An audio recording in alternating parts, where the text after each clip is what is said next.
Hi guys! For today's video, sasama ko kayo sa biyahe namin papuntang Nasugbu, Batangas.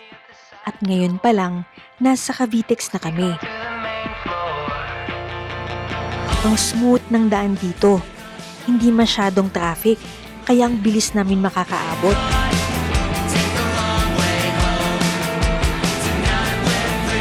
Mas pinili namin dito dumaan kasi mas mabilis makalagpas sa Bacoor at Kawit kumpara sa ibang daan.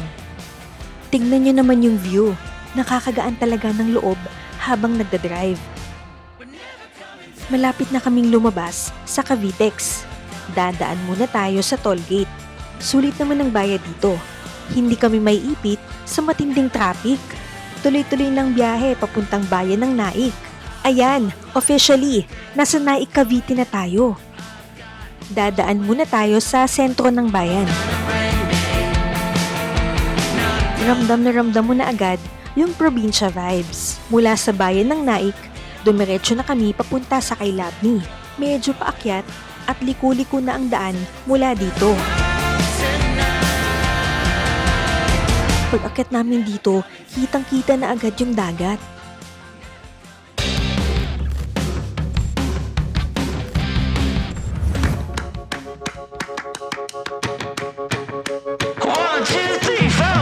Ito na ang isa sa pinakasikat na tanawin dito, ang Kaibiyang Tunnel.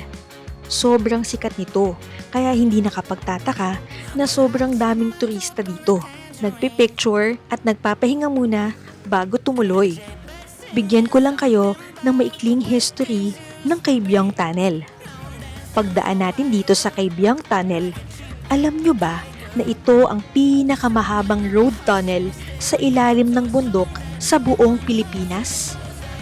May haba itong 300 metro. Tumatawid sa bundok palay-palay at nagdudugtong sa Ternate, Cavite at Nasugbu, Batangas. Medyo madilim saglit sa loob, pero paglabas mo, ibang klase na naman ang ganda na makikita mo. Binuksan ito noong 2013 at malaking tulong para mapabilis ang biyahe at pagdaloy ng turismo dito. Hindi namin namalayan, inabot na pala kami ng tanghali sa biyahe. Kaya nagkasundo muna kami na kumain muna bago dumiretso sa resort. Buti na lang, nakita namin agad ang Staycationista Grill. Sobrang lapit na lang nito sa pupuntahan namin na Calis Beach House dito sa Nasugbu, Batangas. Sobrang sarap ng amoy ng inihaw dito.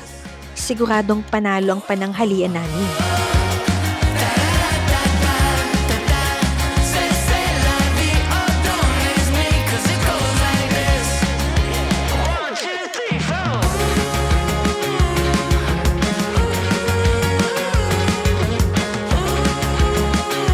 Pagkatapos kumain, diretso na tayo sa resort.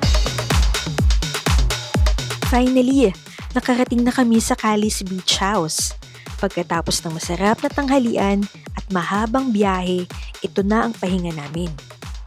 Bago tayo magpahinga, gusto ko muna kayong iikot at itour sa buong lugar. Simulan natin dito sa swimming pool.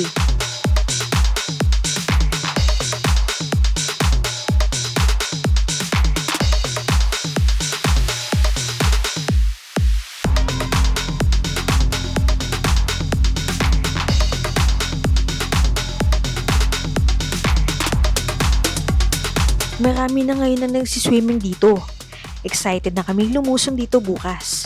Pero ngayon, tignan muna natin ang ganda nito.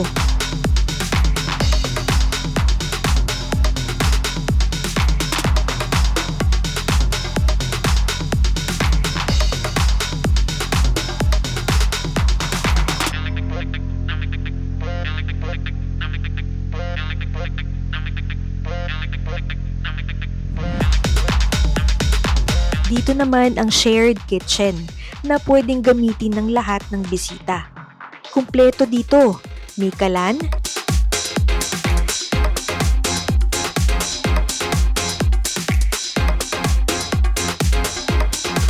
lababo at mga kagamitan sa pagluluto. Kung gusto nyo magluto ng sarili nyong pagkain, walang problema dito.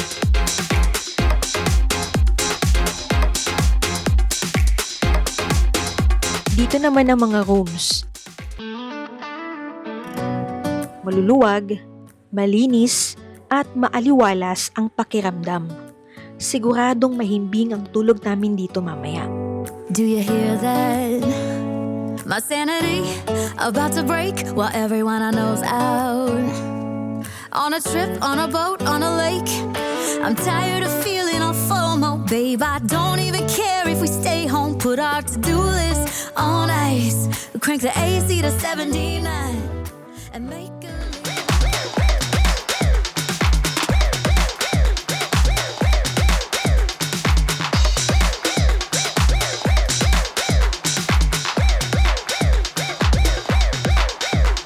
Ito na nga ang pinaka-best spot dito, ang deck. Tanaw na tanaw mo dito ang buong dagat at ang paglubog ng araw. Ang ganda ng kulay ng langit ngayon. Sulit na sulit ang biyahe namin, makita lang ang ganitong tanawin. Pagkatapos nating umikot sa buong resort, pumunta muna tayo sa dagat.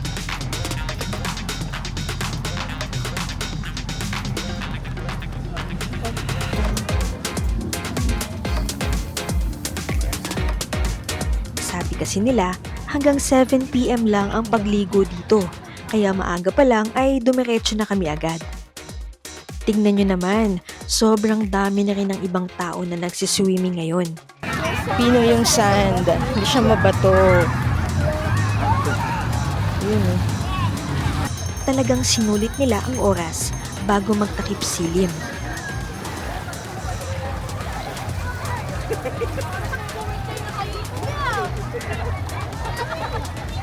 At higit sa lahat, nandito na ang pinakahihintay namin, ang papalapit na paglubog ng araw. Iba talagang ganda nito kapag nasa tabi ka mismo ng dagat. Picture perfect din. Sulit na sulit talagang pagpunta agad dito. Mamaya, pagkatapos ng 7 PM, pahinga na kami at maghahanda para bukas. Day 2 namin dito sa Calis Beach House. Maaga talaga akong gumising ngayon para samahan kayo at iikot tayo sa tabi ng dagat.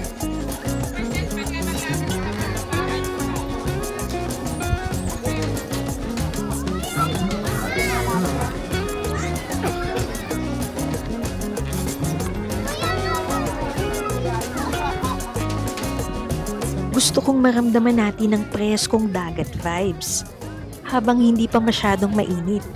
Tara, mag-walking tour tayo dito.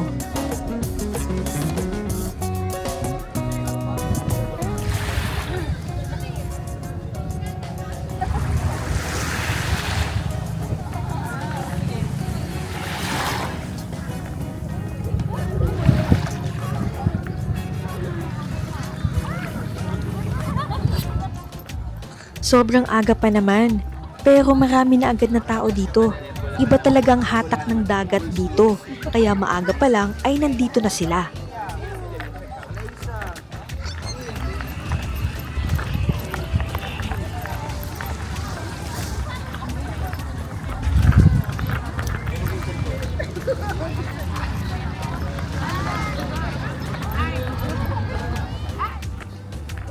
Sulit na sulit ang pagising ko ng maaga. Napakatahimik, napakaganda, at nakakaalis talaga ng pagod. Tara, ituloy natin ang paglalakad. Sobrang dami rin ng mga bangka dito. Ang ganda nila tignan na nakahanay sa gilid ng dagat.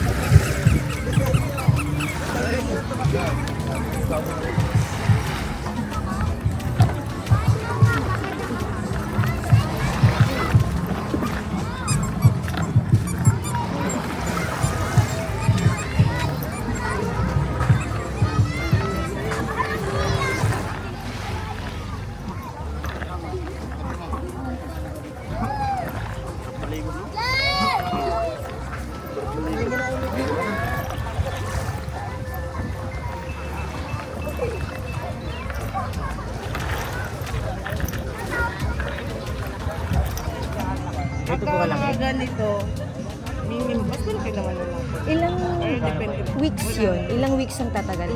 2 weeks lang. Kahit maligo ng kahit kuskusin ng konti. 2 weeks. Nagbe-breed din Hindi kayo? ba ano yun? Parang pwede sa sensitive skin. Pwede siya sa sensitive. Kahit sa I-skin kamay. test mo muna natin. O yun nga eh. Kaya sa kamay, ganun. Pwede na. Tapos pagka namula, huwag natin mag-breed. Depende ba sa design? Depende. Depende sa design. Pero as low as 100. Oh, depende rin daw sa laki na gugusto. Siyempre, ito, mahal na. Paglabas namin ng resort, may nadaanan kaming bilihan pala. Dito talaga, may mabibilhan ng sariwang gulay, prutas, at isda.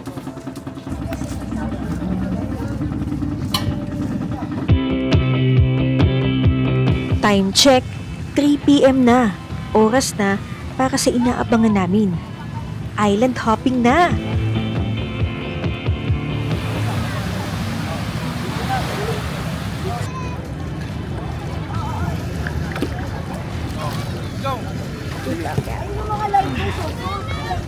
Save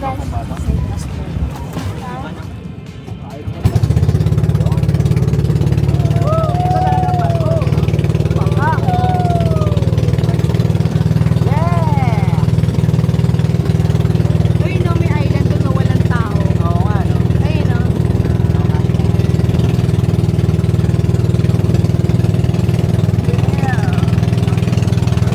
Ito malaki talaga.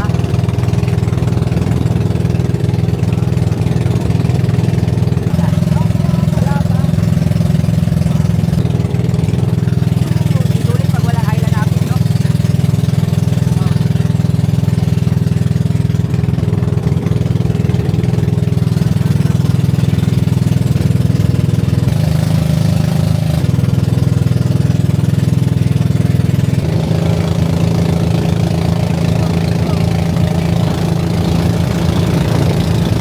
Dito muna kami tumigil para mag-snorkeling. Ang linaw ng tubig. Ang dami rin naming nakitang makukulay na isda at corals sa ilalim.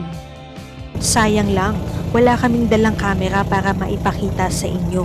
Pero grabe talaga ang makikita sa ilalim na para kang nasa aquarium. At ang pinaka-highlight, dumayo kami sa Sandbar Beach. Tinatawag din itong Little Boracay. Ang puti at pino ng buhangin. Parang nasa Boracay talaga kami. Sobrang ganda at payapa dito. Hindi namin inaasahang ganito kaganda ang lugar na to. Sulit na sulit ang biyahe. Naabutan pa nga namin ng sunset. Nakaka-relax panoorin. Hanggang dito na lang. Yan na munang lahat para sa aming bakasyon. Salamat sa pagsama at panonood. See you in my next vlog.